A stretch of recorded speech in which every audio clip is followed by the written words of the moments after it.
La lluvia de noviembre atravesaba el vacío distrito comercial como agujas frías. Las luces de la calle parpadeaban contra el concreto húmedo. Arthur Hayes agarró la pequeña mano de su hija Evelyn mientras pasaban por las oscuras tiendas, sus pasos resonando. Al final del callejón, 3 hombres acorralaron a una joven contra la pared de ladrillo. Sus tacones resbalaban sobre el pavimento resbaladizo. «Papá, ¿podemos ayudarla?». Evelyn apretó más fuerte. El entrenamiento de Arthur aumentó la aproximación. Advertir, neutralizar sin fuerza letal. 2 huyeron de inmediato. 1 dejó caer su teléfono. La mujer desapareció en la noche. A la mañana siguiente, 3 helicópteros sobrevolaron la zona de aterrizaje designada cerca de la casa de Arthur. La ciudad portuaria se extendía a lo largo de la costa oeste. Su moderno horizonte perpetuamente envuelto en la niebla del Pacífico durante la temporada de lluvias. Cámaras de seguridad salpicaban cada intersección. Farolas con sensores de movimiento creaban charcos de luz ámbar que luchaban contra la oscuridad. Este era un lugar donde la tecnología se unía a la tradición, donde las torres corporativas proyectaban sombras sobre barrios obreros, donde la lluvia lo limpiaba todo, pero nunca borraba del todo la tensión que zumbaba bajo la superficie. La ciudad respiraba pulsos digitales, sistemas de tráfico automatizados, redes de respuesta a emergencias, redes de vigilancia corporativa, todo interconectado, pero de alguna manera aún vulnerable a las fallas humanas. Noviembre trajo las lluvias más intensas, convirtiendo las calles en ríos de neón reflejado, creando una atmósfera de neón negro donde el peligro y la salvación a menudo parecían idénticos hasta que llegaba el momento de la verdad. Arthur Hayes llevaba sus 36 años como una armadura forjada a partir de la experiencia y la pérdida. Exagente de operaciones especiales dado de baja con honores, ahora reparaba maquinaria industrial en un modesto taller cerca de los muelles. Sus manos, que una vez coordinaron misiones de extracción, ahora calibraban sistemas hidráulicos, la misma precisión aplicada a fines pacíficos. Vivía según principios forjados en duras lecciones. Violencia solo para proteger a los demás.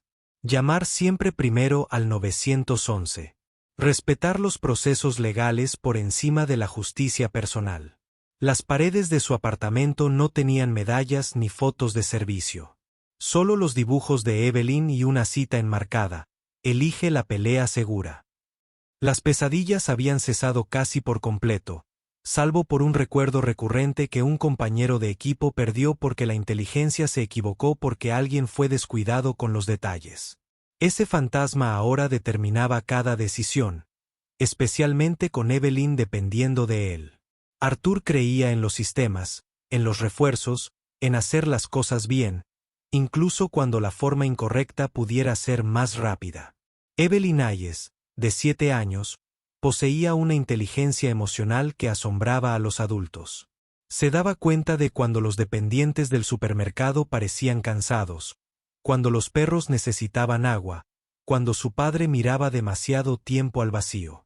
Su mochila llevaba lápices de colores y un cuaderno de dibujo lleno de helicópteros de búsqueda y rescate que había visto en la feria del condado. Unidades de evacuación médica de programas de televisión dibujadas con una precisión técnica sorprendente para su edad. Coleccionaba pegatinas de helicópteros, sabía la diferencia entre una campana y un Zorsky, podía identificar las configuraciones de los rotores solo por el sonido. Para Evelyn, los helicópteros no eran máquinas de guerra, sino ángeles de la misericordia que llegaban cuando la gente más necesitaba ayuda. Veía a su padre de la misma manera, una fuerza silenciosa, dispuesto a proteger a los demás, aunque presentía que tenía un peso del que no quería hablar. Calista Sterling se movía por las calles mojadas aquella noche de noviembre, con ropa deliberadamente común y corriente. Sus 28 años de privilegios se escondían bajo un impermeable y unos vaqueros desgastados. Como directora de operaciones temporal de Sterling Aero, la empresa aeroespacial fundada por su abuelo, había aprendido que el espionaje corporativo no siempre ocurría en las salas de juntas. La misión de esa noche consistía en verificar personalmente a los socios de la cadena de suministro y comprobar los protocolos de seguridad en las instalaciones satélite sin previo aviso. El llavero en su bolsillo contenía códigos de autenticación multifactor para acceder a bases de datos de diseño valoradas en cientos de millones en contratos de defensa. Su MBA de Stanford no la había preparado para ser acosada, para sentirse perseguida en su propia ciudad. Había notado la vigilancia hacía 2 semanas, los mismos rostros en diferentes lugares, vehículos que aparecían con demasiada frecuencia como para ser casualidad. En lugar de esconderse tras la seguridad corporativa, había decidido investigar personalmente para demostrar que era más que simples hojas de cálculo heredadas para la gestión de patrimonios. La ciudad operaba bajo memorandos de acuerdo cuidadosamente negociados entre grandes corporaciones y agencias de seguridad pública. Sterling Aero mantenía alianzas oficiales que permitían apoyo aéreo de emergencia en situaciones de crisis, zonas de aterrizaje preaprobadas en institutos, hospitales e instalaciones municipales. No se trataba de acuerdos casuales, sino de documentos legalmente vinculantes que establecían protocolos para determinar cuándo los recursos privados podían complementar la seguridad pública. Las restricciones temporales de vuelo podían implementarse en cuestión de minutos mediante sistemas automatizados. Las normas de intervención no letal regían las operaciones de seguridad corporativa dentro de los límites de la ciudad. Todas las grandes empresas comprendían el marco, la cooperación con las fuerzas del orden, los canales de comunicación transparentes y el respeto a la jurisdicción. Estos acuerdos habían evolucionado tras décadas de crecimiento urbano, equilibrando la capacidad privada con la supervisión pública. El callejón se extendía 12 metros entre edificios, con contenedores de basura creando sombras dentro de las sombras. La lluvia tamborileaba sobre las escaleras metálicas de incendios, creando una percusión de peligro. Los 3 atacantes se movían con una coordinación inexperta. Uno sujetaba los hombros de la mujer, otro bloqueaba las vías de escape. El tercero, rebuscando en su bolso con creciente frustración, se comunicaban con gruñidos y gestos, centrados en conseguir algo específico en lugar de violencia aleatoria. El agua se arrastraba por el asfalto roto, reflejando la lejana farola y los patrones fracturados. La respiración de la mujer era entrecortada. Miedo sin pánico. Alguien entrenado para pensar bajo presión. Arthur soltó la mano de Evelyn, colocándola detrás de un pilar de hormigón con una eficiencia experta. Su teléfono ya estaba grabando. Se acercó en un ángulo que mantenía a los 3 atacantes a la vista, manteniendo la distancia para reaccionar con rapidez.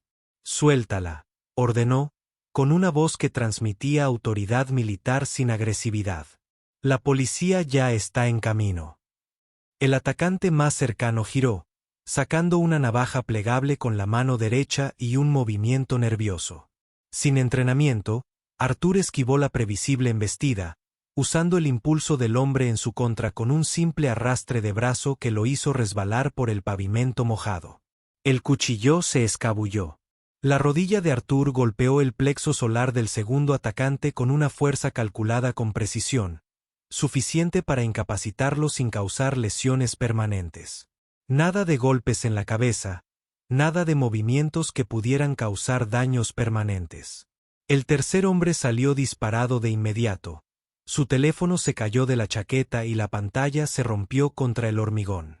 En 90 segundos, Arthur sujetó a un atacante con una llave de sumisión mientras llamaba al 911 por el altavoz, asegurándose de que todo quedara grabado.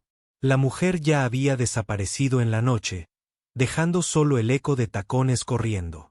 La policía llegó en 4 minutos. Los servicios médicos de emergencia, 2 minutos después. Arthur mantuvo la llave hasta que los agentes lo detuvieron, entregando inmediatamente su video grabado. La navaja plegable fue guardada en una bolsa de pruebas sin que sus huellas la contaminaran. Evelyn emergió de detrás del pilar cuando la llamó, tomándole la mano de nuevo como si nada hubiera ocurrido. El inspector Finn Mercer, un detective que Arthur reconoció de reuniones comunitarias anteriores, le tomó declaración con minuciosidad profesional. Las imágenes de seguridad de los negocios cercanos lo corroborarían todo. Arthur proporcionó descripciones detalladas mientras los paramédicos revisaban al sospechoso detenido. El teléfono caído fue fotografiado en el lugar antes de ser guardado en la bolsa. La mujer no había dado su nombre, no había esperado a la policía. Simplemente había desaparecido con un rápido «estoy bien» antes de que Arthur pudiera responder. Había vislumbrado una matrícula parcial en un sedán que se alejaba al estilo de una flota corporativa. Caro, pero deliberadamente discreto.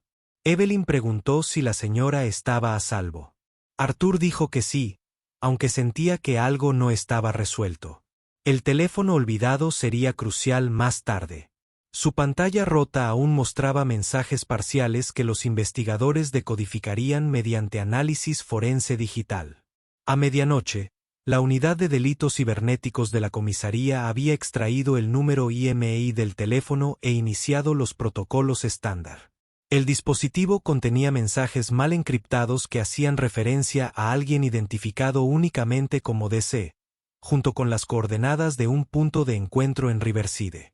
Más preocupantes eran las fotografías, imágenes detalladas de los muelles de carga, los ascensores de servicio y las entradas de empleados de Sterling Arrows, tomadas desde ángulos que sugerían información privilegiada. Los metadatos mostraban que estas imágenes se capturaron durante varias semanas, documentando los patrones de patrullaje de seguridad y los puntos ciegos de las cámaras. Serena Wolf recibió la llamada a las 0:45. Como jefa de seguridad corporativa de Sterling Arrows, mantenía una estrecha relación con las fuerzas del orden, especialmente para situaciones como esta. A través del asesor legal de la empresa, solicitó formalmente copias de cualquier prueba relacionada con posibles amenazas contra el personal de Sterling. El proceso siguió los protocolos establecidos, el derecho de las víctimas a la información, la responsabilidad corporativa por la seguridad de los empleados y la respuesta coordinada entre las entidades de seguridad públicas y privadas. Al revisar los datos extraídos, surgieron patrones de inmediato. El DC mencionado en múltiples mensajes parecía ser Dante Cross, un ejecutivo aeroespacial rival cuya compañía había perdido varios contratos de defensa ante Sterling. Las coordenadas de Riverside coincidían con un almacén que sus empresas fantasma habían alquilado hacía 6 meses. Aún más preocupante, las brechas de seguridad documentadas coincidían con anomalías recientes en los registros de acceso de Sterling. Alguien había estado mapeando sus vulnerabilidades desde dentro. Al cruzar los horarios de los empleados con las marcas de tiempo de las fotografías, se redujo el grupo de sospechosos a 3 trabajadores del turno de noche. Todos con antecedentes limpios, pero con dificultades económicas recientes. La recomendación de Serena fue inmediata y exhaustiva: implementar protocolos de protección para el testigo y su hija durante 70 horas mientras se investigaba la brecha interna. Esto implicaba transporte seguro, reubicación temporal si era necesario y comunicación constante con las fuerzas del orden. El acuerdo con la ciudad permitía la evacuación aérea de emergencia si las amenazas se intensificaban. Preparó 3 helicópteros para el despliegue al amanecer, no como intimidación, sino como respuesta práctica a un peligro creíble. Arthur se despertó con su teléfono vibrando con un mensaje de texto de un número desconocido. A las 6 de la mañana, les habla Serena Wolf, de Sterling Aeroc. La mujer a la que ayudaron anoche era nuestra ejecutiva. Siguen existiendo amenazas creíbles. 3 helicópteros llegan a la zona de aterrizaje de la preparatoria Washington a las 7 de la mañana para su seguridad. El inspector Mercer ha verificado esta comunicación. Miró a Evelyn, que seguía durmiendo y aferrada a su helicóptero de peluche, y sintió el peso familiar de ser arrastrado de vuelta al peligro a pesar de todos los esfuerzos por dejarlo atrás. El campo deportivo de la preparatoria había sido designado como zona de aterrizaje de emergencia durante años, parte de la infraestructura de preparación para desastres de la ciudad. A las 6:45, los vehículos policiales habían establecido un perímetro. Conos naranjas marcaban la zona de aterrizaje. Padres que acompañaban a sus hijos a la escuela primaria cercana observaban desde detrás de barreras temporales. El sol de la mañana se abrió paso entre las nubes de lluvia mientras los sonidos de las hélices pasaban de ser truenos lejanos a una presencia inmediata. 3 helicópteros descendieron en formación. Profesional, resuelto, decididamente discreto. El primer helicóptero lucía impecables marcas de seguridad. Un transporte civil modificado, configurado para la protección ejecutiva. No había armas visibles, pero Arthur reconoció las puertas reforzadas y el cristal resistente a impactos. El segundo exhibía cruces médicas, una configuración de búsqueda y rescate con equipo de emergencia visible a través de las puertas abiertas, camillas, botiquines de trauma, suministros infantiles, incluyendo mantas de colores y peluches. Alguien había pensado en la presencia de Evelyn. El tercer helicóptero pertenecía a la unidad de aviación de la Policía Estatal, encargada de la supervisión y coordinación oficiales. No se trataba de un ejército privado, sino de una operación de protección legalmente autorizada.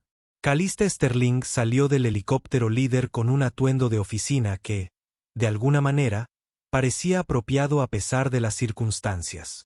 Caminó directamente hacia Arthur, extendiendo la mano con genuina gratitud en lugar de formalidad corporativa.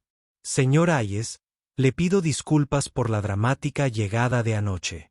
Evitó algo que podría haber comprometido proyectos de defensa nacional, señaló a los helicópteros. Esta respuesta es proporcional a lo que intentaban robar, explicó sin dar detalles clasificados.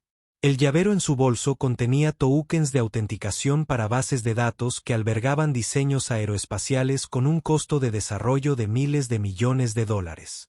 Competidores extranjeros y rivales nacionales pagarían millones por ese acceso. El ataque no fue un delito callejero aleatorio, sino espionaje industrial dirigido.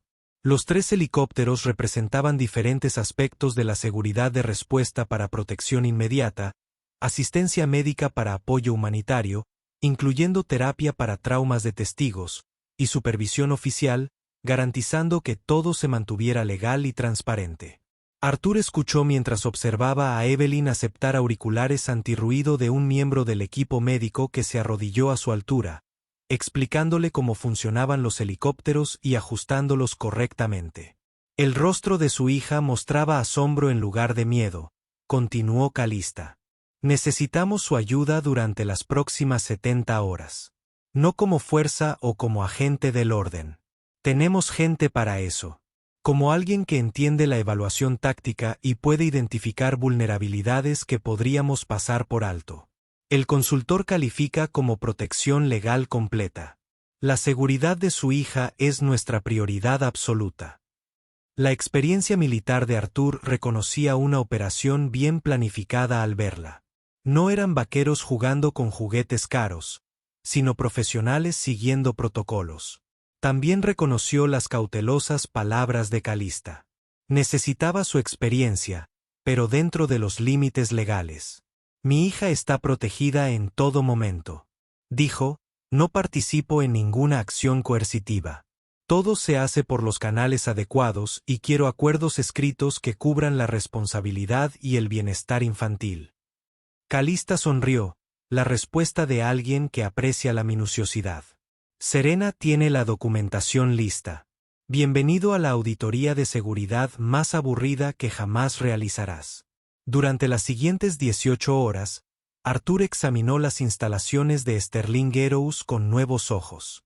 Las puertas enrollables de los muelles de carga tenían sensores de movimiento, pero los trabajadores habían desarrollado la costumbre de mantenerlas abiertas con bloques de madera durante las pausas para fumar, creando predecibles ventanas de vulnerabilidad. Los ascensores de servicio registraban el acceso con tarjeta, pero los códigos de anulación de mantenimiento no se habían cambiado en 6 meses. La cobertura de las cámaras parecía exhaustiva en el papel, pero Arthur encontró 4 puntos ciegos separados donde alguien podía moverse sin ser detectado durante segundos cruciales. El análisis forense reveló patrones más preocupantes. Oliver King, un operador de montacargas de 31 años del turno de noche, Mostró registros de tarjetas de acceso que no coincidían con las marcas de tiempo de la red. Alguien había estado falsificando su acceso o había estado compartiendo credenciales. Los datos de GPS de su equipo asignado mostraban repetidas paradas en los mismos puntos ciegos que Arthur había identificado. Cuando Arthur obtuvo los registros financieros de Oliver por vía legal, aparecieron 4 pequeños depósitos en criptomonedas durante el último mes, cada uno de ellos procedentes de monederos conectados a empresas fantasma que finalmente se rastrearon hasta la red de Dante Cross. Serena confrontó a Oliver en presencia de representantes sindicales y asesores legales. Inicialmente lo negó todo, pero cuando le mostraron el rastro de las criptomonedas, su resistencia se desmoronó parcialmente. Admitió haber aceptado dinero para fotografiar los manifiestos de envío y los horarios de entrega, pero afirmó desconocer la identidad del comprador y su propósito. Las cantidades eran pequeñas, $500 por aquí, 700 por allá. Suficiente para cubrir las facturas médicas, pero no para que pareciera un delito grave. Había usado su acceso legítimo, tomado fotos durante los turnos regulares, creyendo que vendía información inofensiva. Arthur observaba a Evelyn a través de monitores de seguridad mientras se alojaba en el centro familiar de la torre corporativa, un espacio diseñado para los hijos de los empleados durante emergencias. Dibujaba con los materiales de arte proporcionados y charlaba con Viven, un especialista en psicología infantil a quien Sterling contrataba para situaciones de crisis. Su hija parecía genuinamente feliz. De vez en cuando, se apoyaba en las ventanas para ver cómo aterrizaban los helicópteros en el helipuerto del edificio. Arthur sentía la contradicción de mantenerla a salvo, exponerla a este mundo que él había intentado dejar atrás. La promesa que se había hecho a sí mismo tras la muerte de su esposa. Darle a Evelyn una infancia normal parecía resquebrajarse con cada hora que pasaba. Esa noche, Calista lo encontró en la plataforma de observación observando el reflejo de las luces de la ciudad en las calles mojadas. Sin preámbulos, compartió su propia carga. Me han seguido durante 3 semanas. Personas diferentes, pero coordinadas. Mi junta cree que estoy paranoica y que debería esconderme tras los dispositivos de seguridad. Pero esconderse no resuelve los problemas. Anoche, pensé que podría reunir pruebas yo mismo, demostrar que había una amenaza real. En cambio, tuviste que salvarme. Su voz denotaba frustración por su propio fracaso percibido. Arthur reconoció el peso de intentar demostrar su valía más allá de los privilegios heredados. Te arriesgas para proteger los intereses de tu gente, dijo. Eso requiere valentía, incluso si las tácticas son defectuosas. Sonrió levemente. Hablaba como alguien que ha cometido errores similares. Arthur asintió. Perdí a un compañero una vez porque pensé que podía con el reconocimiento solo. No esperé refuerzos. No seguí el protocolo. Murió cubriendo mi extracción. Ahora siempre elijo la lucha segura, sobre todo con Evelyn dependiendo de mí. El entendimiento entre ellos no necesitaba más palabras. 2 personas que habían aprendido que el heroísmo sin sabiduría a menudo causaba más víctimas de las que salvaba. Pasaron las siguientes 6 horas desarrollando lo que Serena llamó el plan aburrido, una operación metódica que priorizaba las pruebas sobre la acción. Con la cooperación parcial de Oliver, crearían un llavero falso con dispositivos de rastreo y etiquetas de radiofrecuencia. Cuando el equipo de Dante hiciera su siguiente intento, las fuerzas del orden estarían listas con las órdenes judiciales correspondientes y una presencia legal abrumadora. Arthur insistió en 3 condiciones. Solo asesoraría desde el puesto de mando. Todas las acciones de cumplimiento de la ley estarían a cargo de oficiales juramentados y Evelyn sería reubicada en unas instalaciones corporativas seguras a 80 kilómetros de distancia, con personal completo de apoyo pediátrico. El equipo técnico trabajó toda la noche creando el llavero señuelo, incorporando múltiples mecanismos de rastreo que se activarían secuencialmente para evitar su detección. El asesor legal preparó solicitudes de orden judicial basándose en las pruebas ya reunidas del intento de robo. La confesión de Oliver. Rastros financieros que vinculaban a Dante Cross. La Fiscalía del Distrito asignó a su unidad de delitos de cuello blanco la supervisión del procesamiento. Al amanecer, se aprobaron restricciones temporales de vuelo para el distrito industrial donde se llevaría a cabo el operativo, impidiendo cualquier escape u observación aérea. El inspector Mercer coordinó la respuesta policial con precisión metódica. 2 equipos SWAT se posicionarían dentro de los contenedores de envío en el almacén. Unidades de patrulla marcadas mantendrían una amplia cobertura perimetral, listas para desplegarse hacia el interior. El helicóptero de la Policía Estatal mantendría vigilancia aérea con imágenes térmicas. Artur monitorearía desde un vehículo de comando móvil, utilizando su experiencia táctica para anticipar los problemas, pero sin intervenir directamente. Una agente encubierta llamada Gwen interpretaría a Calista llevando el llavero rastreado en un bolso idéntico. El almacén se encontraba en una zona industrial donde negocios legítimos operaban junto a empresas sospechosas. Contenedores enormes creaban un laberinto de posibles puntos de emboscada, mientras que las grúas aéreas proporcionaban ventajas en terreno elevado. Artur mapeó cada ruta de aproximación, cada posible vía de escape, marcándolas en tabletas compartidas con todos los equipos. Identificó dónde podrían ocultarse vehículos, por donde probablemente fluiría la persecución a pie, donde los sospechosos podrían intentar mezclarse con trabajadores legítimos. Su análisis se centró en la información de cada agente involucrado para evitar sorpresas, no gloria, buscando innovación táctica. A las 2 de la tarde, Gwen recorrió el distrito de almacenes, siguiendo la rutina documentada de Calista en vigilancias anteriores. Se movía con una alerta de vulnerabilidad calculada, lo suficientemente alerta como para parecer consciente, pero no tan paranoica como para asustar a los observadores. El primer rastreador del llavero se activó cuando 3 hombres con gorras de béisbol se acercaron desde diferentes vectores. Su coordinación revelaba planificación, pero no formación profesional. Artur observó a través de múltiples cámaras mientras acortaban distancias. Su voz serena en el canal de comando. 2 más en la camioneta blanca. Motor en marcha. Posible sexto sujeto en la cabina del operador de la grúa. El atacante principal agarró el bolso de Gwen con agresividad y confianza, esperando una victoria fácil contra un ejecutivo corporativo. En cambio, Gwen soltó el bolso inmediatamente mientras activaba su botón de pánico, cayendo para crear un objetivo más pequeño. El segundo rastreador del llavero se activó cuando el atacante lo sacó del bolso, transmitiendo la ubicación a todas las unidades. Puntos láser rojos aparecieron en el pecho de 2 sujetos mientras los francotiradores del SWAT adquirían objetivos desde posiciones ocultas. Advertencia, no ejecución. Los atacantes se congelaron, reconociendo el escenario sin salida. Policía, que nadie se mueva. Resonó por los altavoces mientras las unidades marcadas convergían desde todas las direcciones. El conductor de la camioneta intentó dar marcha atrás, pero se encontró con que los vehículos de patrulla que se habían posicionado durante el enfrentamiento le bloqueaban el paso. El helicóptero descendió a baja altura, con la hélice en movimiento, creando un caos de polvo y ruido que desorientó cualquier resistencia restante. En 45 segundos, los 6 sospechosos estaban tendidos sobre el hormigón húmedo, con las manos sujetas con bridas, y los derechos se les leían con voces claras grabadas. Dante Cross estaba sentado en el asiento del copiloto de la furgoneta, con la computadora portátil abierta para comunicaciones cifradas y el teléfono mostrando el seguimiento en tiempo real de lo que creía que era la ubicación real de Calista.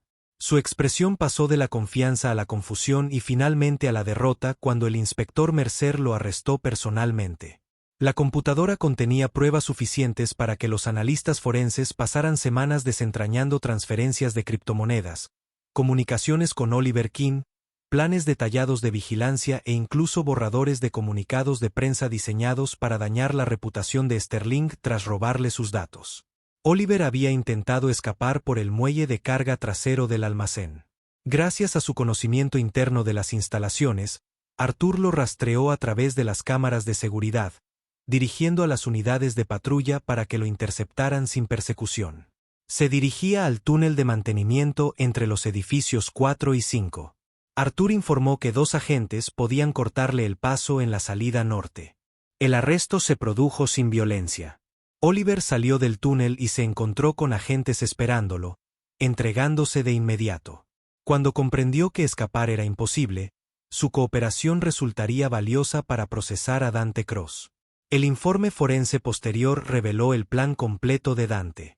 Robar los datos técnicos de Sterling, usarlos para rebajar la oferta de sus contratos de defensa y luego filtrar información seleccionada para sugerir que Sterling tenía vulnerabilidades de seguridad que los hacían poco confiables para proyectos sensibles.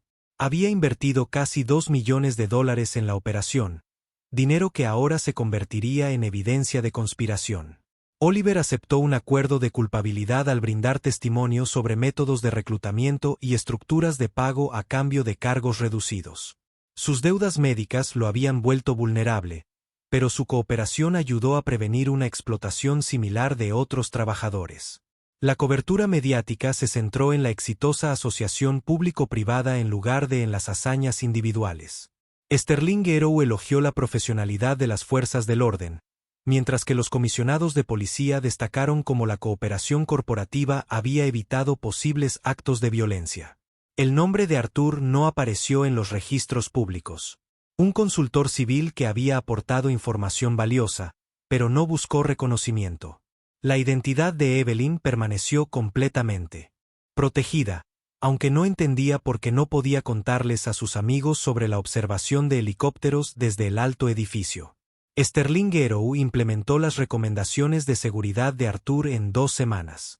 3 cámaras de 60 megapíxeles en todos los muelles, marcas de tiempo sincronizadas en todos los sistemas de acceso, verificación obligatoria por 2 personas para anular las tareas de mantenimiento, y lo más importante, una política estricta contra dejar puertas abiertas, que incluía medidas disciplinarias progresivas en caso de incumplimiento. También establecieron un programa de apoyo económico para los empleados, reconociendo que la presión económica creaba vulnerabilidad a la explotación. Calista homenajeó públicamente a Arthur en un evento comunitario 3 semanas después. Aunque evitó cuidadosamente dar detalles que pudieran comprometer la seguridad de alguien, anunció los nuevos estándares de seguridad no letal de Sterling, un protocolo integral para proteger las instalaciones sin recurrir al uso de fuerza letal. Arthur lideraría el equipo de desarrollo como consultor permanente, creando directrices que otras empresas podrían adoptar. El puesto incluía beneficios, horarios razonables, y lo más importante, flexibilidad horaria para eventos escolares y reuniones de padres y maestros. La presentación tuvo lugar en el campo de deportes de la Escuela Secundaria Washington, la misma zona de aterrizaje donde habían llegado los helicópteros esa mañana después del ataque. Entre la multitud reunida se encontraban empleados, familias, líderes comunitarios y representantes de las fuerzas del orden. 3 helicópteros realizaron un aterrizaje de demostración que mostró los procedimientos de evacuación de emergencia, los protocolos de respuesta médica y las técnicas de búsqueda y rescate. Se invitó a los niños a sentarse en la aeronave mientras los pilotos explicaban los controles, fomentando asociaciones positivas con los servicios de emergencia.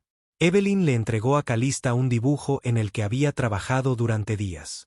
3 helicópteros sobrevolando a 2 adultos y un niño tomados de la mano, con el sol abriéndose paso entre las nubes tras ellos, con una letra cuidadosamente escrita de hace 7 años. Había escrito, «Ayudamos» en la parte inferior. Los ojos de Calista se humedecieron al aceptar el regalo, reconociendo la profunda simplicidad de la perspectiva infantil ante eventos complejos. Arthur se interpuso entre ellos, su habitual expresión cautelosa suavizándose hasta convertirse en algo cercano a la paz. El peso que había cargado desde que dejó el servicio militar, la culpa, el miedo a que la violencia volviera a su vida, la desesperada necesidad de proteger a Evelyn de la dura realidad no habían desaparecido, sino que se habían transformado en algo manejable. Había demostrado que la fuerza podía servir a la justicia sin brutalidad, que elegir la lucha segura aún podía marcar la diferencia. El atardecer pintó el campo de una cálida luz ámbar. A medida que la multitud comenzaba a dispersarse, las balizas de navegación del helicóptero parpadeaban constantemente, como faros modernos, indicando seguridad en lugar de advertencia. Evelyn tomó las manos de Arthur y Calista, llevándolos hacia una de las aeronaves donde un piloto explicaba la mecánica de los rotores a niños fascinados. En ese momento, Arthur comprendió lo que su hija, de alguna manera, siempre había sabido. Ayudar a los demás no requería violencia ni heroísmo, solo la voluntad de actuar cuando era necesario. La ciudad se extendía más allá del campo, aún peligrosa en algunos lugares, aún requiriendo vigilancia, pero ya no parecía territorio enemigo que evitar. Era una comunidad donde la gente buena trabajaba junta, donde los sistemas podían funcionar correctamente. Cuando la gente prefería la sabiduría a los impulsos, el piloto subió a Evelyn a la cabina, dejándola usar su casco mientras le explicaba los controles. Arthur y Calista permanecieron juntos, no como pareja, sino como aliados que habían encontrado un propósito común en proteger a los demás. La comprensión entre ellos crecería con el tiempo, convirtiéndose en respeto profesional, profundizando en amistad. Quizás con el tiempo en algo más, pero nunca apresurado ni forzado por las circunstancias. A medida que la tarde se convertía en noche, los helicópteros se preparaban para despegar. Sus rotores giraban gradualmente, creando el estruendo familiar que antaño significaba guerra para Arthur, pero que ahora tenía otras asociaciones. Rescate, apoyo, respuesta comunitaria. Evelyn saludó desde detrás de la barrera de seguridad, con el rostro radiante de alegría en lugar de miedo. Las 3 aeronaves despegaron en secuencia, las luces de navegación trazando rutas en el cielo que se oscurecía. Regresarían a sus respectivas bases, corporativa, médica, policial, listas para la siguiente crisis, pero con la esperanza de que no llegara. El campo volvió a la calma, solo otro trozo de césped donde los niños jugarían al fútbol mañana, donde la vida cotidiana continuaría porque las buenas personas habían decidido protegerla correctamente. Arthur llevó a su hija dormida de vuelta a su apartamento, sus pequeñas manos aún aferradas al helicóptero de plástico que le había regalado el piloto. Los sonidos de la ciudad, las sirenas, el tráfico, la vida continuando, ya no parecían amenazantes. Eran evidencia de sistemas funcionando, de personas haciendo su trabajo, de una civilización que prefería el orden al caos. El dibujo que Evelyn había hecho permaneció con Calista enmarcado en su oficina, donde lo veía cada mañana. Esas 2 palabras, nosotros ayudamos, se convirtieron en el lema informal de Sterling Arrow para su división de seguridad. Un recordatorio de que proteger significaba más que simplemente prevenir pérdidas. Significaba construir algo mejor. En las semanas siguientes, otras corporaciones preguntaron sobre los nuevos protocolos de seguridad de Sterling.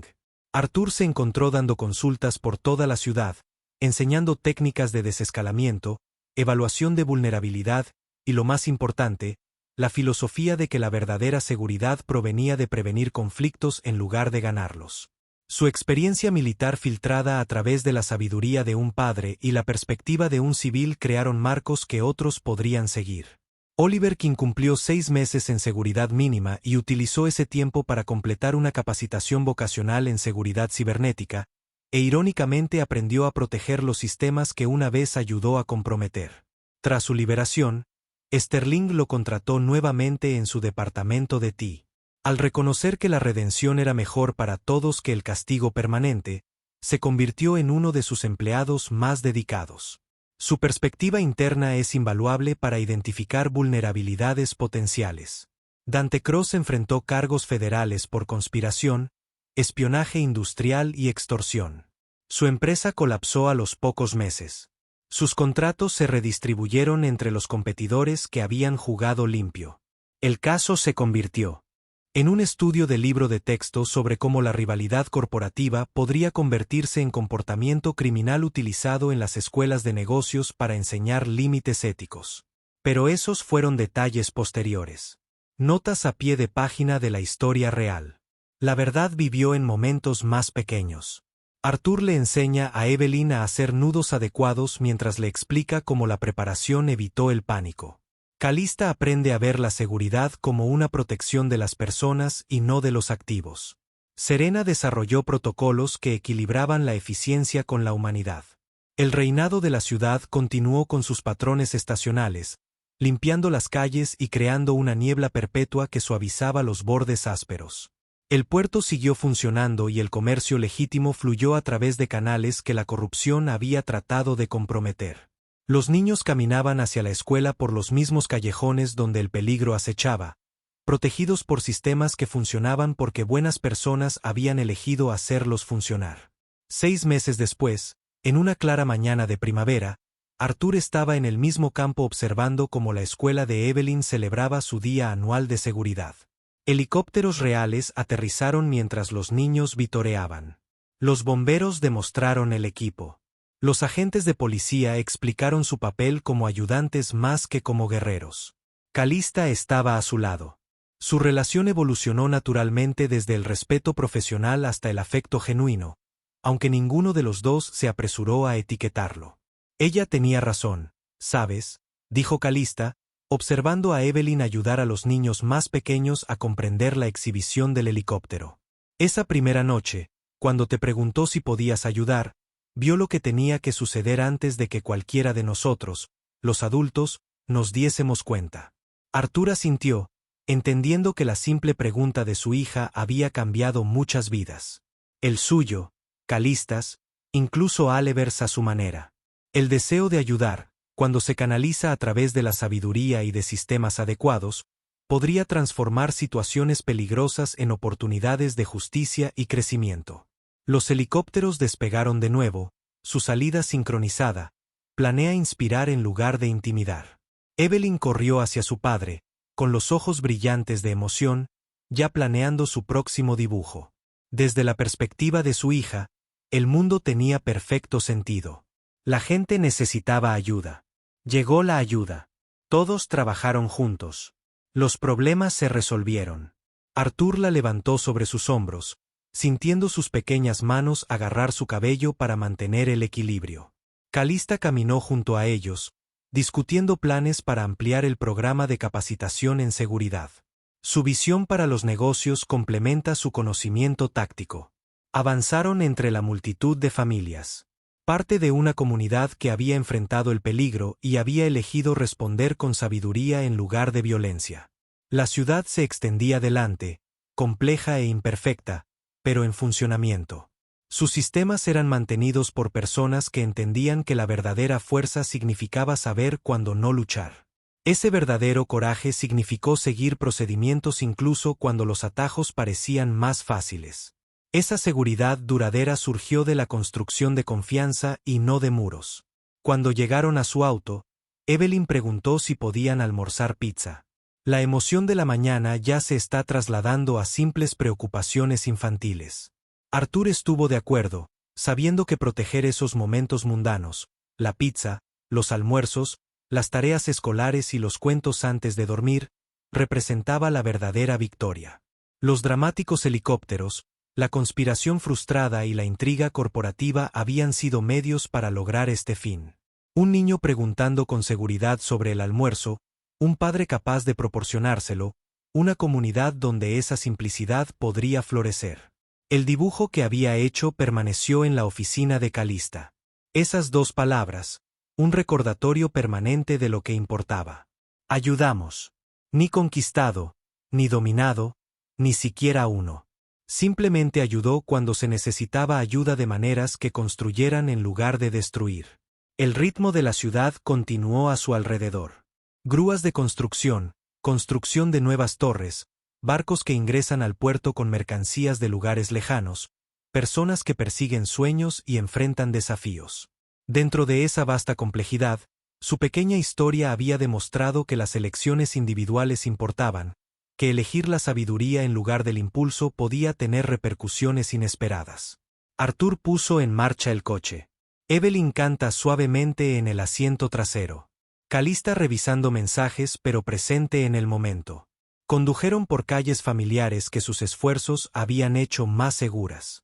Más allá del callejón donde todo había comenzado hacia un futuro que no estaba escrito pero que se sentía más seguro.